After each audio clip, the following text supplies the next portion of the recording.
ત્યાં હાર્વર્ડ યુનિવર્સિટીનો એક સર્વે છે.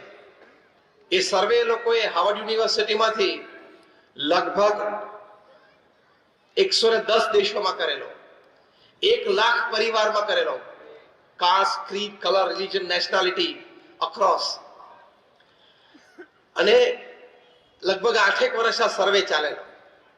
મુખ્ય પ્રશ્ન આ 1 લાખ પરિવારને પૂછવામાં આવ્યો આ સર્વે અંતર્ગત કે તમારી દ્રષ્ટિએ પૃથ્વી પર સૌથી મોટું સુખ કયું છે? 67% પણ વધારે લોકો એમ કહ્યું કે જે પરિવારજનો માટે તમને આદર અને પ્રેમ છે, અને જે પરિવારજનોને તમારા માટે આદર અને પ્રેમ છે, એવા પરિવારજનો અને સગાવાલા અને મિત્રો સાથે સમય, ક્વોલિટી એન્ડ ક્વોન્ટિટી ટાઈમ વિતાવવો એ પૃથ્વી પર સૌથી મોટું સુખ છે. અને જો મોટા મોટા પરિવારો, ધનાઢ્ય પરિવારો, અતિ વ્યસ્ત પરિવારો, એમાં પણ આવો સમયની દ્રષ્ટિએ શિસ્ત, સમયની દ્રષ્ટિએ આગ્રહ એ આપણને જોવા મળે છે. મુંબઈમાં કુમાર મંગલમ બિરલા, આદિત્ય બિરલા ગ્રુપના ચેરમેન, 7 લાખ કરોડનું આ કોંગ્લોમેરેટ કહેવાય. From salt two software they make everything. દુનિયાના 100 દેશોમાં એમની હાજરી છે અને લગભગ 3 કે 3.5 4 લાખ કર્મચારીઓ કામ કરે છે. એ કુમાર મંગલમ બિરલા ને એમના ધર્મપત્નીનો ઇન્ટરવ્યુ ટાઈમ્સ ઓફ ઇન્ડિયા લીધેલો. સીધો જ પ્રશ્ન પૂછવામાં આવ્યો કુમાર મંગલમ બિરલાને કે તમે આટલું મોટું બિઝનેસ એમ્પાયર ચલાવો છો, બિઝનેસ મીટિંગ્સ હોય, ટ્રાવેલ હોય, ઓફિસ ટાઈમ હોય, how are you finding time for your personal life? How are you finding time for your family life? વ્યક્તિગત અને પારિવારિક જીવન માટે તમે સમય કેવી રીતે કાઢી શકો છો? કુમાર મંગલમ બિરલાના ધર્મપત્ની બાજુમાં બેઠા હતા. આ ઇન્ટરવ્યુ ટાઈમ્સ ઓફ ઇન્ડિયામાં છપાયેલો હતો, હજી એની કોપી મારી પાસે છે. કુમાર મંગલમ બિરલાના ધર્મપત્નીએ એમને કહ્યું કે I would like to answer this question. આ પ્રશ્નનો ઉત્તર મારે આપવો છે.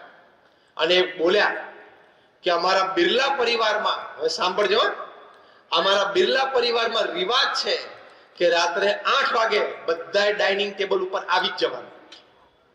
આ પારિવારિક સમય કહેવાય.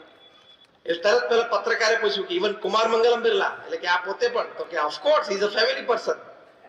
અને એ વખતે બધાએ પોતાનો મોબાઈલ બાજુના રૂમમાં સાયલેન્ટ કરીને મૂકી દેવાનો. આ અઘરી વાત આવી. મારું જીવન સુખી જીવન માટે પારિવારિક આનંદની દ્રષ્ટિએ સૌથી મોટી અડચણ છે એ આ મોબાઈલ ફોન. ફરી વખત પેલા પત્રકારે પૂછ્યું કે ઇવન કુમાર મંગલમ બિરલા રાત્રે 8 વાગે મોબાઈલ ફોન સાયલેન્ટ કરી દે? તો કે હા, એ ફેમિલી પર્સન છે. પછી તો કે 8 થી 8:45 અમારું રાત્રિ ભોજન ચાલે. 8:45 થી 9:30 ત્યાં જ બેસીને અમે દિવસની દિનચર્યાની આપલે કરીએ, કામની આપલે કરીએ, અપકમિંગ ઇવેન્ટ્સ ફેમિલીમાંનું પ્લાનિંગ કરીએ, અમારા પરિવારનો ઇતિહાસ અમારા બાળકોને જણાવીએ, ધાર્મિક વાતો પણ થાય. પછી તો કે 9:30 બધાને મોબાઈલ ફોન પાછો મળે અને પછી બધાએ જોવાનું કે અર્જન્સી ની ઇમરજન્સી છે, નથી, તો મૂકી દેવાનો. અને પછી બધાએ કોઈ પણ એક પુસ્તકના 5 પાના વાંચવાના.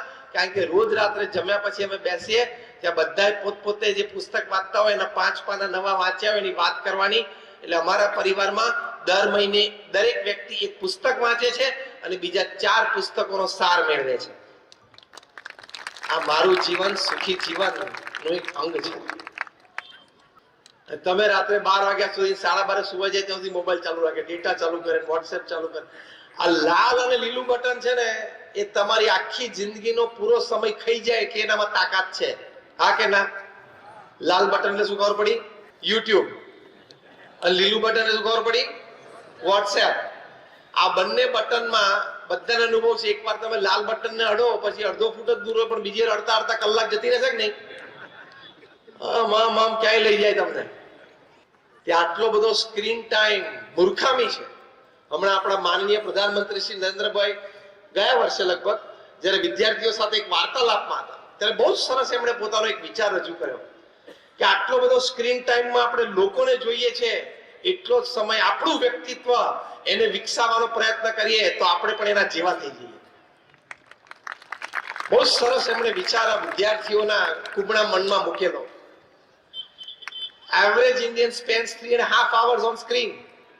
3.5 કલાક એવરેજ ભારતીય સ્ક્રીન સામે કાઢે છે. જોયા જ કરવાનું બસ. એટલે એમાંથી આ બધું છે ને બુઠ્ઠું થઈ જાય. ઇન્ટેલિજન્સ અને કોમન સેન્સ બે બુઠ્ઠી થઈ જાય, કારણ કે જે થ્રો આવે બધું જોવાનો ને.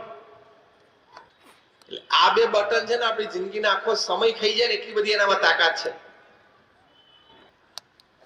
એટલે રિસ્ટ્રિક્શન એની ઉપર તો પરિવાર માટે સમય નીકળે, કોઈ સદવાંચન માટે સમય નીકળે, કોઈ સદ પ્રવૃત્તિ માટે પણ સમય નીકળે. સમય ભગવાને 24 કલાક બહુ સમજીને બનાવ્યો છે. એટલે આપણે દોડડા થઈને એવું નહીં કહેવું મને સમય નથી મળતો. સમય બધાને મળે છે પરિવાર માટે. અમારા ગુરુહરિ મહંત સ્વામી મહારાજ 2017ની સાલમાં અમેરિકા પધારેલા. તે વખતે વોશિંગ્ટનમાં બારાક ઓબામા, જે અમેરિકાના એક્સ પ્રેસિડેન્ટ, એમણે મહંત સ્વામી મહારાજને આમંત્રણ આપ્યું કે મારી ઓફિસમાં તમે પધારો.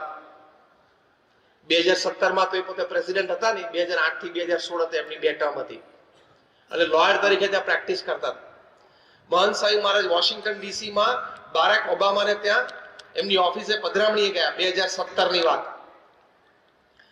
વાર્તાલાપ દરમિયાન બારાક ઓબામાએ વાત કરી મહંત સ્વામી મહારાજને કે હું 8 વર્ષ અમેરિકાનો પ્રેસિડેન્ટ રહ્યો, 2 ટર્મ લીધી છે, પણ એ 8 વર્ષમાં એક પણ દિવસ એવો નથી કે સાંજે 7 થી 8 ની વચ્ચે હું, મારા પત્ની અને મારી બંને દીકરીઓ ડાઇનિંગ ટેબલ ઉપર રાત્રિ ભોજન માટે સાથે ના બેઠા હોય. હું પરદેશ ગયો હોઉં, ક્યાંક ટૂરમાં હોઉં, એ અલગ વાત છે. બાકી વોશિંગ્ટનમાં અમે સાથે જ રાત્રે જમીએ. પારિવારિક મૂલ્યોની વાત છે. તો કુમાર મંગલમ બિરલા રાત્રે 8 વાગે રાત્રિ ભોજનમાં પરિવાર સાથે બેસી શકે, બારાક ઓબામા બેસી શકે, તો તારે અહીંયા મહુવામાં શું એવા કામ છે?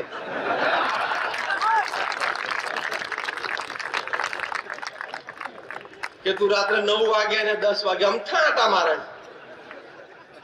કારણ કે આ શહેર તો રાત્રે અમે 9 વાગે તો બધું અડધું અંધકાર થઈ જતું હોય. મુંબઈ દિલ્હી તો છે નહીં કે રાત્રે 12 વાગ્યા સુધી ધમધમતું હોય, the city that never sleeps. તો રાત્રે 9 વાગે, 10 વાગે, 11 વાગે. તો આપણે પારિવારિક જીવન સમજ્યા નથી, એટલે આપણું જીવન અને પરિવારનું જીવન બંને સુખી ન થાય. અને મોબાઈલમાં પણ તમે જો જમતો હોય ત્યારે એક હાથમાં કોડી હોય, ડાબા હાથમાં પાછું મોબાઈલ ચાલુ હોય. હા કે ના? પરિવાર સાથે બેઠા હોય ત્યારે give me a yes or no, louder one. તો એક સિમ્પલ પ્રશ્ન તમને પૂછવો છે કે તમે રાત્રિ ભોજનમાં તમારા પરિવાર સાથે બેઠા હો, તમે એક હાથમાં કોળીઓ એક હાથમાં મોબાઈલ ફોન રાખો છો, એ વખતે કોઈનો ફોન આવે એની સાથે વાત કરો છો, તો સિમ્પલ સાદો પ્રશ્ન મારે એ પૂછવો છે કે તમે તમારા પરિવાર સાથે બેઠા હો રાત્રિ ભોજનમાં, તે વખતે તમારી બાજુમાં તમારું પરિવારજન લોહીનું સગું 2 ફૂટ દૂર બેઠું છે, એ અગત્યનું છે કે 50, 100, 200 કિલોમીટર દૂરથી કોઈ પાણીનું સગું એ તમને ફોન કરે છે, અગત્યનું છે? Who is more important? બોલો, બે માંથી કોણ અગત્યનું છે? પરિવારજન અગત્યના છે કે પેલો ફોન કરનાર અગત્યનો છે? એ વખતે જોશથી બોલો ને ખબર પડે. તો પછી આપણે કાલથી શું કરવું છે? કાલથી તમે પરિવાર સાથે જમવા બેસો રાત્રિ ભોજન માટે, ત્યારે તમારે તમારો મોબાઈલ ફોન સાયલેન્ટ કરીને બાજુમાં મૂકી દેવાનો. તમે ન મૂકી શકો તો હું એમ સમજીશ કે તમે કુમાર મંગલમ બિરલા અને બારાક ઓબામા કરતા વધારે બિઝી છો. તમે હસ્યા એટલે તમે સ્વીકાર લીધું નથી, તો મૂકી દે ને. તો આ પ્રતિજ્ઞા આપણે લેવાની છે આજે. જે પ્રતિજ્ઞા લેતા હોય હાથ ઊંચા કરજો કે હું આવતીકાલે રાત્રિ ભોજનમાં પરિવાર સાથે બેસીશ ત્યારે મોબાઈલ ફોન બાજુના રૂમમાં મૂકી દઈશ. હાથ ઊંચો રાખજો જેને પ્રતિજ્ઞા લેવી હોય. We must give you a big hand. બધાએ હાથ ઊંચો કર્યો. Thank you very much. આ આપણા સંસ્કાર છે, આમાં પારિવારિક સુખ રહેલું છે. અને રાત્રે 12 વાગ્યા સુધી તમે મોબાઈલ ચાલુ રાખો. Are you expecting a call from the PMO?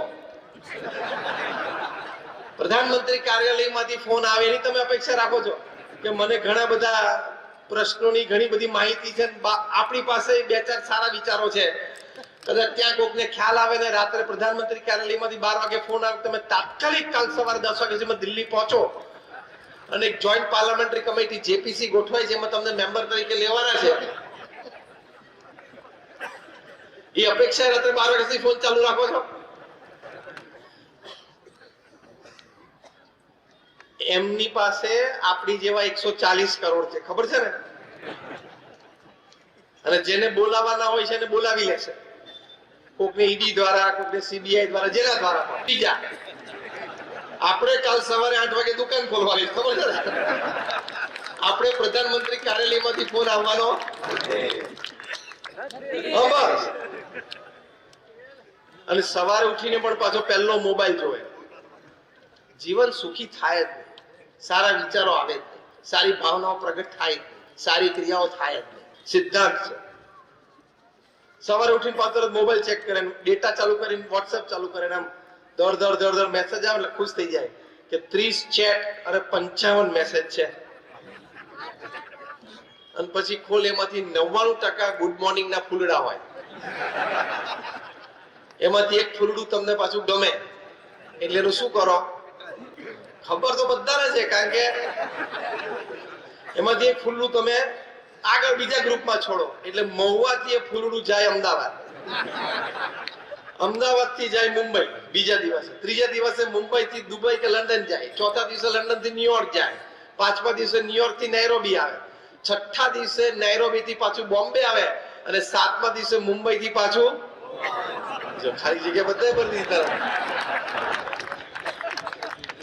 આ અઠવાડિયાની મુસાફરીમાં કોક નવરો વચ્ચે બપોરિયા બેઠો, એક ક્રોપ ચોપ કરે, કદી પાંદડું પાછું આગું પાછું કરે એટલે પાછી સવારી ચાલુ થાય. નવરાશ નો કઈ પાર છે કે નહીં? આપણને સમયની સભાનતા નથી, આપણા વિચારો અને ભાવનાઓ મજબૂત અને સવડા ને ઊંચા ને પવિત્ર એની સભાનતા ખબર નથી, એટલે જીવન સુખી થાય. એટલે આનો ટાઈમ રિસ્ટ્રિક્ટ કરી જ નાખવાનો, સ્ટ્રિક્ટ ડિસિપ્લિન રાખવાનું કે આટલો ટાઈમ. બહુ સરસ વિચાર જે આપણે હમણાં વાત કરી એ આપણા માનનીય પ્રધાનમંત્રી શ્રી આપેલો છે વિદ્યાર્થીઓને. અને હમણાં તમે 3 દિવસ પહેલા જ વોટ્સએપ ઉપર કદાચ તમારી પાસે વિડીયો આવી હોય તમે જોશો, ઇંગ્લેન્ડના પ્રધાનમંત્રી ઋષિ સુનક એને વિદ્યાર્થીઓને એક મેસેજ આપવો હતો કે તમે હાઈસ્કૂલમાં હવે મોબાઈલ ન લાવતા, અમે બ્રિટિશ ગવર્મેન્ટ હવે કાયદો લાવે છે કે હવે વિદ્યાર્થીઓ એ સ્કૂલમાં મોબાઈલ નહીં લઈ જઈ શકે. એ મેસેજ આપવા માટે ઋષિ સુનક ઇંગ્લેન્ડના પ્રાઇમ મિનિસ્ટર એમને પોતાની વિડીયો તૈયાર કરાવડાવી અને બોલે પાછું કે જો મારે તમને એક સંદેશો આપવો છે, ત્યાં જ એમની મોબાઈલ રિંગ વાગે. આ બધું એમને ગોઠવેલું હતું. વચ્ચે કાઢીને પાછું કે હા હું કરું, હમણાં 1 મિનિટ કરું છું, પાછો મૂકે. જો વિદ્યાર્થીઓ મારે તમને પાછી રિંગ વાગે, પાછું કાઢે. એવું 3 વખત થયું. પછી એમને કહ્યું હવે હું તમને શું મેસેજ આપવા માંગુ છું ખબર છે? આટલું ડિસ્ટર્બન્સ તમારા કામમાં, તમારા અભ્યાસમાં થઈ શકે છે, તો આમાંથી સમય બચે છે, આપણી બુદ્ધિની શક્તિ બચે છે, આપણી ભાવનાઓની પવિત્રતાઓ બચી જાય છે. એટલે આની પર રિસ્ટ્રિક્શન રાખવા. તો આપણા ફેમિલી વેલ્યુઝ, આપણા સંસ્કાર એ આપણા ખીલે. કારણ કે આ જનરેશન છે ને 4C જનરેશન છે. ક્રિકેટ, સિનેમા, કમ્પ્યુટર અને કોલા, 4C. કોલા એટલે બધા પીણા આવી ગયા. 4C જનરેશન છે. એને ડીલ કરવા માટે આવા પારિવારિક સંબંધો, પારિવારિક સમય અને પારિવારિક મૂલ્યો એ જાળવવા આપણા વડીલોની જિમ્મેદારી છે. આ જનરેશનની મેં વાત કરી ને, એકવાર એક નાના બાળકે સ્કૂલમાંથી શીખ્યો એટલે આવીને એના માતા પિતાને વાત કરી કે મારે બહુ જ મોટો પ્રશ્ન છે. એટલે માતા પિતા કે શું? એ કે ત્રેતા યુગમાં ભગવાન રામે એમના પિતા શ્રી દશરથ ની આજ્ઞા પાડી તો એ મહાન થઈ ગયા, અને સતયુગમાં પ્રહલાદે એમના પિતાની આજ્ઞા ન પાડી તોય મહાન થઈ ગયા. તો મને પ્રશ્ન થાય છે કે મારે તમારી આજ્ઞા પાડવી. પ્રશ્ન બહુ વ્યાજબી હતો. ત્રેતા યુગમાં ભગવાન રામે પોતાના પિતા દશરથની આજ્ઞાનું પાલન કર્યું એટલે મહાન થઈ ગયા, એવું બાળકે પિતાને કહ્યું. અને સતયુગમાં પ્રહલાદજી એમના પિતાની આજ્ઞા ન પાડી તોય પ્રહલાદજી મહાન થઈ ગયા. તો મારે તમારી પિતા તરીકે આજ્ઞા પાડવી જ નહીં. છોકરાના આવા લોજિકલ પ્રશ્ન આવે છે. આ પેઢી 4C જનરેશન છે. એટલે એના પિતાએ આજુબાજુ ધીમેથી જોયું, કોઈ છે નહીં ને. પછી બાળકને ધીમેથી કહ્યું બેટા, સતયુગની વાત જુદી, ત્રેતા યુગની વાત જુદી, અત્યારે કળિયુગ ચાલે છે, એમાં તારે કે મારે મહાન થવું હશે ને તો આપણે બંને તારા મમ્મીની આજ્ઞા પાડવી પડશે.